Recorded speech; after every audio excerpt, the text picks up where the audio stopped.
welcome back to Japan and to the BAKA Breakdown, BAKA Binge, where we usually have James trying some tasty treats from around Tokyo, but now it's me in Shinchitsuse Airport trying something that James wanted me to try. And you're thinking, well, Howard only appears for alcohol. Is Howard having alcohol in an airport? No, I'm actually having chocolates. These are chocolates that James saw during one of our video call shopping trips that I was doing for him, which we'll be posting on the channel if we haven't already.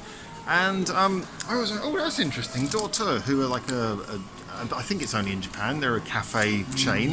And you know, kind of like, I guess you could say comparable to things like Starbucks, but a little bit more on the cheap and what I would call reasonable for coffee side of things. But James had a look at it. I keep on picking it up and putting it down. And James was not too interested because it literally has, according to the picture, a coffee bean right in the middle of the chocolate. Now this just goes to confirm my suspicion that James is not really into coffee. Coffee is just the vehicle by which he likes to consume other sugary flavourings and goods that he actually likes. However, I do like coffee. This is apparently a product of Ghana and Ecuador. It's funny because I recognised the Ghana flag, but when I saw the Ecuador flag, for some reason I thought Colombia. That's just perhaps a bit of lazy stereotyping there. I don't know. What does the Colombian flag look like now? I realise that I don't actually know. Anyway, it's a rather tiny little packet. Price was, I can't remember exactly, but it was like at least a couple of $100 yen. So is that price where it's not what you call expensive goods, but it's not like the sort of cheap thing that a kid would pick up from the corner shop on the way home from school, which I'd guess would be about 100 yen. It's not that really many kids are hugely into coffee beans.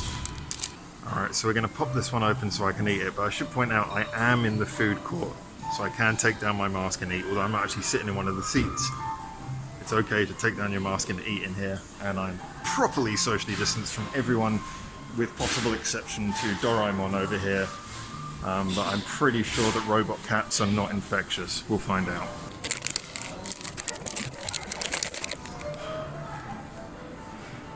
As much as I love coffee, I really don't know what to expect from this, and I'm going to wait till the cleaner passes to bring down my mask. Okay, here we go. Oh wow. I'm surprised how crunchy it is. You can taste like a really sort of thick shell, which seems to be on the chocolate more than on the actual coffee bean. I tried biting halfway through one this time. The coffee flavour is really strong, but it also tastes like good creamy chocolate.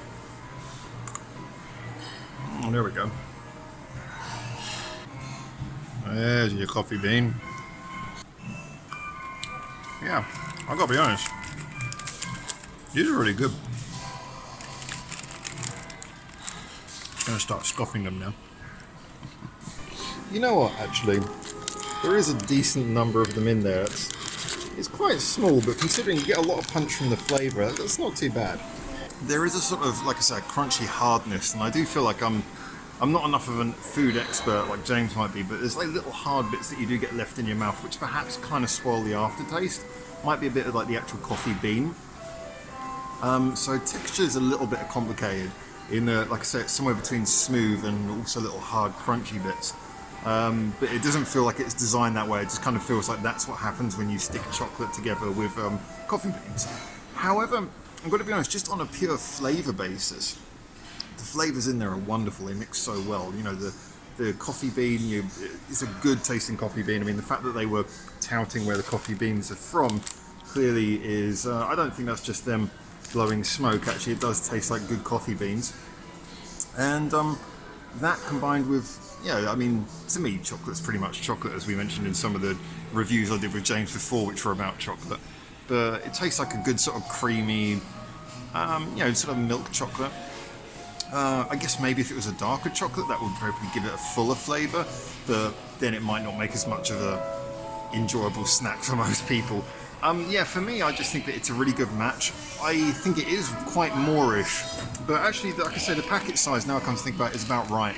I think after a certain degree, it's like when you binge on anything that's good, you can get to a point where it's just like, this is so good, it's Moorish, but it's kind of also kind of sickening at the same time, and with that much strength of flavour, I think it could get sickening if you ate too many of them.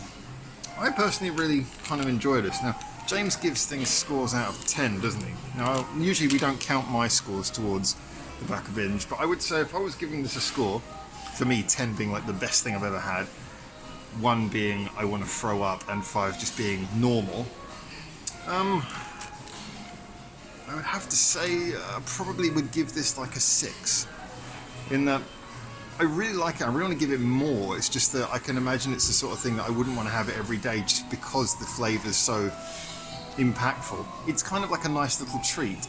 If it was just a one-time thing, it'd probably be an 8. But as a product to be considered for regular consumption, 6 is what I'd give it. So those are my thoughts. As always, check out more of the BAKA Binges. Check out the BAKA broadcast with music reviews as well. And hopefully we see you again soon in Japan. Big thank you to the Patreons. For now, ciao ciao.